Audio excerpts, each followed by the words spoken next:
오늘 본문은 요셉 자손이 여호수아에게 나와서 자기들에게 기업을 더 달라라고 요구하는 장면입니다. 여러분, 요셉 자손, 요셉 지파가 누구인지 아십니까? 아니, 요셉 지파라는 말을 들어보셨습니까? 이스라엘 12지파 가운데 요셉 지파가 있습니까? 성경에 보면은 요셉 지파라는 말은 딱 2번 나옵니다. 그러니까 있기는 한데 자주 불리지는 않는다는 말씀입니다. 에브라임과 므낫세 이 2지파를 요셉 지파라고 합니다. 요셉의 아들들이거든요.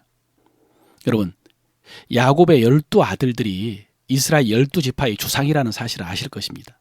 그런데 요셉은 야곱의 11번째 아들입니다. 그래서 요셉 지파의 조상인 셈인데, 그런데 요셉이 애굽의 총리가 되고, 그리고 야곱의 모든 가족들이 애굽으로 가서 거기서 야곱이 죽을 때 요셉의 2 아들 에브라임과 므낫세를 자기 아들로 취하였습니다. 자기 유산을 상속할 수 있는 자로 지정을 한 것입니다.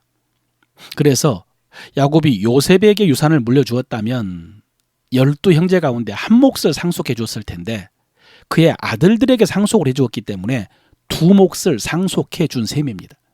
이것이 요셉이 받은 축복 중에 하나입니다. 그러면 요셉 대신에 2 아들이 야곱의 후손으로 들어갔기 때문에 13명이 되어서 이스라엘 지파가 13지파가 되어야 됩니다. 실제로 여러분, 이스라엘 지파는 13지파입니다. 그런데 하나님께서 셋째인 레위 지파를 자기 소유로 삼으셨습니다. 그래서 가나안 땅을 기업으로 분배해 주지도 않고 대신 하나님께서 그들의 기업이 되어 주신다라고 하셨습니다. 그래서 야곱의 아들들 가운데 레위 지파가 빠져서 12지파가 된 것입니다. 그래서 레위 지파는 가나안 땅을 제비 뽑을 때나 지금 정복한 땅을 분배할 때도 명단이 없습니다.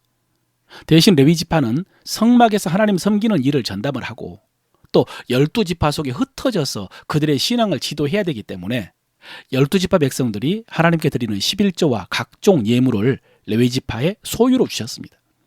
그래서 오늘 본문에 나오는 요셉 자손, 요셉 지파는 표면적으로 에브라임과 므낫세입니다. 어제 살펴보았던 슬로보앗의 딸들이 바로 므낫세 지파였습니다. 그런데 오늘 그 요셉 지파 에브라임과 므낫세가 여호수아를 찾아와서 이렇게 말을 합니다. 14절이죠. 여호와께서 지금까지 내게 복을 주심으로 내가 큰 민족이 되었거늘 당신이 나의 기업을 위하여 한 제비 한 분깃으로만 내게 주심은 어찌함이니까.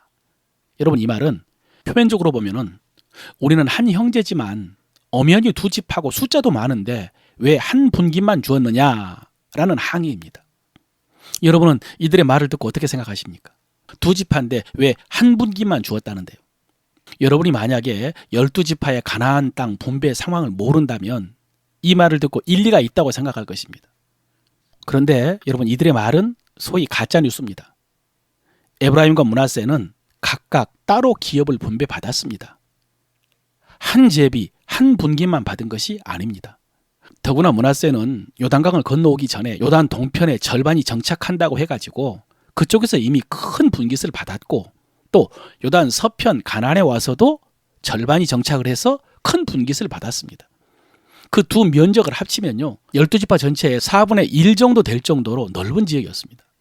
그리고 에브라임도 땅을 분배받았기 때문에 지금 이들의 말은 거짓말이고요, 억지이고 가짜 뉴스입니다. 여러분, 이렇게 우리가 제대로 알지를 못하면 거짓말에 동조를 하게 됩니다.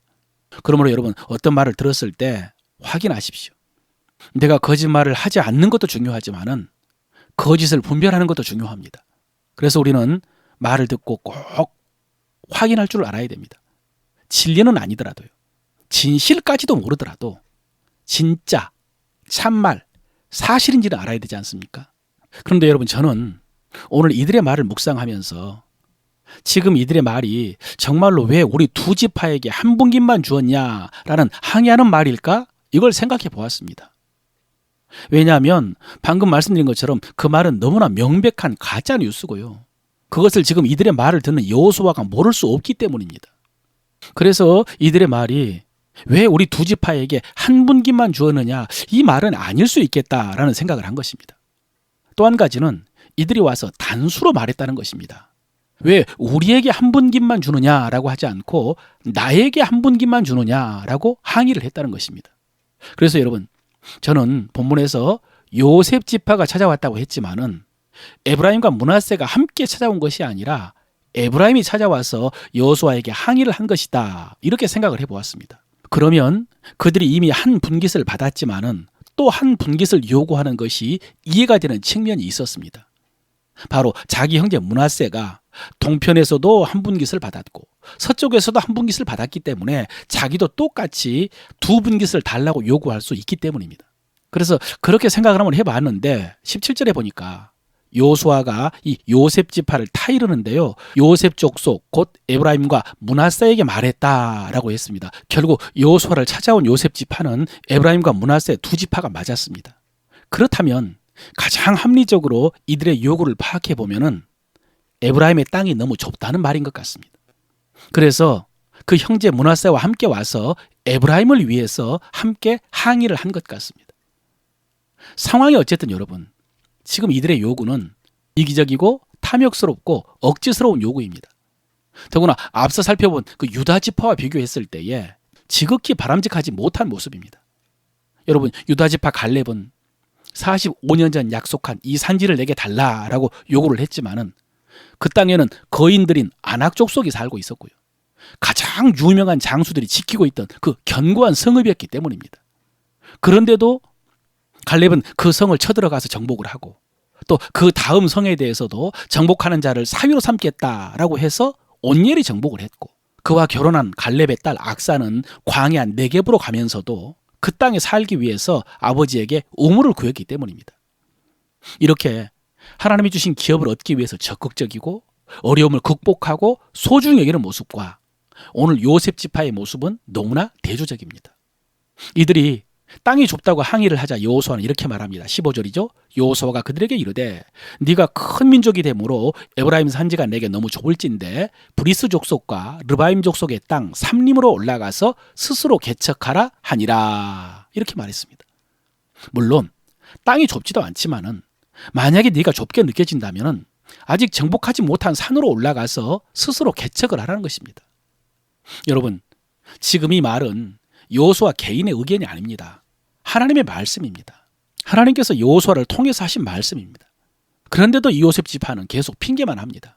16절이죠. 그 산지는 우리에게 넉넉하지도 못하고 골짜기 땅에 거주하는 모든 가나안 족속에게는 베스안과 그 마을에 거주하는 자이든지 이스라엘 골짜기에 거주하던 자이든지 다 철병거가 있나이다 그랬습니다. 산에 올라가서 삼림을 개간하기도 싫고 골짜기에 사는 사람들은 철병거가 있어서 쫓아내기가 어렵다는 것입니다. 그러자 여호수아가 다시 그들에게 말합니다. 너는 큰 민족이고 큰 권능이 있은즉 삼림이라도 내가 개척하라. 그 끝까지 내 것이 되리라. 가나안 족속이 비록 철병거를 가졌고 강할지라도 네가 능히 그들을 쫓아내리라 하였더라. 이렇게 해서 그들을 돌려보냈습니다. 여러분, 이 말씀을 더 이상 길게 설명할 필요는 없을 것 같습니다. 오늘 우리도 이 요셉 지파와 같은 마음이 우리 속에 있을 수 있습니다.